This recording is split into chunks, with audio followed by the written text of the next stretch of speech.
Hey, I'm Nick Andryusky. I'd like to start off by apologizing. My voice sounds kind of funny. I've been sick lately.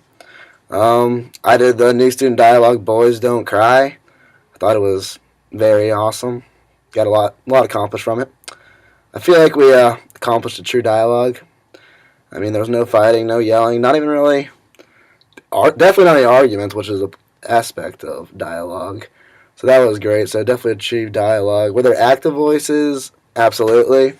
We had one girl in particular who went real deep in our class. It was awesome hearing her experiences. Got a lot from it, learned a lot, got different perspectives, which was just great. Awesome. Awesome. Were there reserved voices? Of course. They're shy people, of course.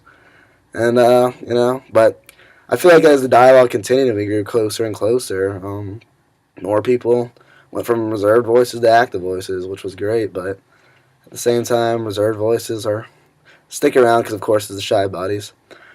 What was I? I would consider myself more reserved because not necessarily because I'm shy, but because I enjoy listening and learning from others. So if I had something to say, I would say it, which would go more of an active. But for the most part, I enjoy listening, so I would probably put myself more under reserved. Um, I think dialogue is a component of CU1000 because we're not gonna always come across people who agree with us. Throughout life, there's most people we meet probably won't agree with us, and we can't go around getting into arguments and fighting with people and everyone we meet.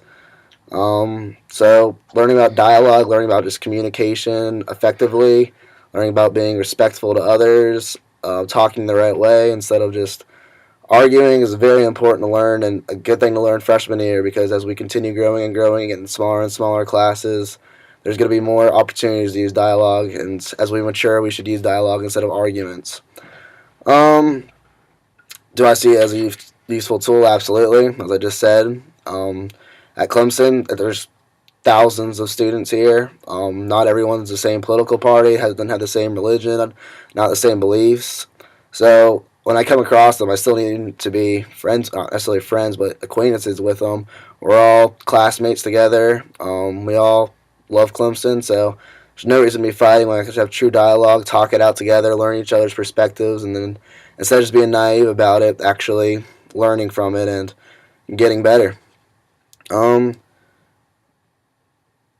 I think it was really awesome how people were just able to open up. We knew those people, not exactly sure how, maybe an hour, and people were just sharing stuff that I wouldn't tell people in months and months and maybe years of knowing people, and people were just feeling willing to open up and talk, and I think that's awesome. I think something about the atmosphere, our dialogue advisors helped a lot with that. They were real nice, open. They were okay with silence, which was cool. Gave you time to think, gave you time to open up. No one wants the awkward silence, so they begin telling what's on their minds. Um, I think, well, mostly Boys Don't Cry was talking about gender roles. And I think this is extremely important in today's world. It's one of the reasons I wanted to take it. Gender roles are changing dramatically.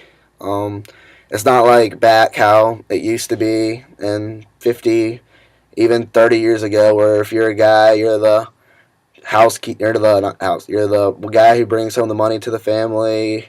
The mom stays home, cooks and cleans. Things are changing. Women are in the workforce being just as successful as guys. Guys can stay home and work with the kids and family. You see it in media all over the place. You now have, instead of guys being athletes and the stars, you see growing numbers of women athletes that are known on a global scale, such as Hope Solo, who's become a U.S. icon for soccer, helping our women's team do great things globally.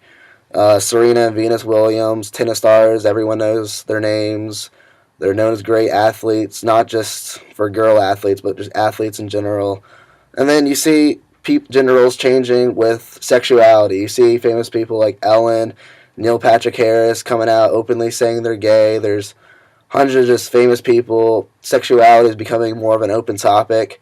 So gender roles are definitely changing, and I think that this dialogue with the people helps understand those things, understand the stereotypes, understand how the stereotypes don't necessarily need to be true, and helps get a new perspective on things. Because I've always been more of a gender roles were true kind of guy, but after coming out from the class, I think that I learned a lot. I'm a lot more open minded, and I really enjoyed just sitting, listening, giving my opinion, and I would do more if I got the opportunity.